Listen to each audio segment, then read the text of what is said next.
Pagpapailaw sa Binondo, pagpapakita ng kasaysayan. Ilang araw bago sumapit ang Chinese New Year, patuloy pa rin ang pagpapaganda at pagbibigay liwanag sa Binondo, Chinatown. Sa unang pagkakataon, sa pagtutulungan ng pribadong sektor at pamahalaan, mas magiging maliwanag ang Chinatown. Ang proyekto ay naging posible sa pagtutulungan ng Federation of Filipino-Chinese Chambers of Commerce and Industry Inc.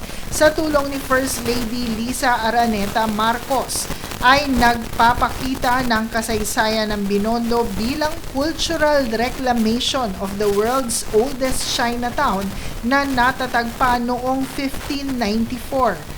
Ang Manila Chinatown Revitalization Project ay nagsimula noong 2025 kung saan ang Jones Bridge ay inilawan bilang bahagi ng Phase 1. Matapos ang ilang buwan, ngayon ay inuumpisahan na din ang pagpapailaw sa ilan pang mahahalagang lugar parte ng Phase 2 at kabilang na dito ang projection mapping sa Binondo Church.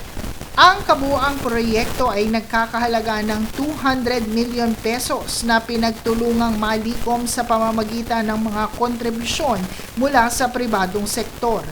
Layon na ang patuloy na pagpapaganda sa Chinatown na mapanatili ang alaala ng ating nakaraan, ang kultura, at ipagpatuloy na ito ay muling maging commercial hub hindi lamang para sa mga Pilipino-Chinese kundi para sa lahat ng Pilipino at sa buong mundo.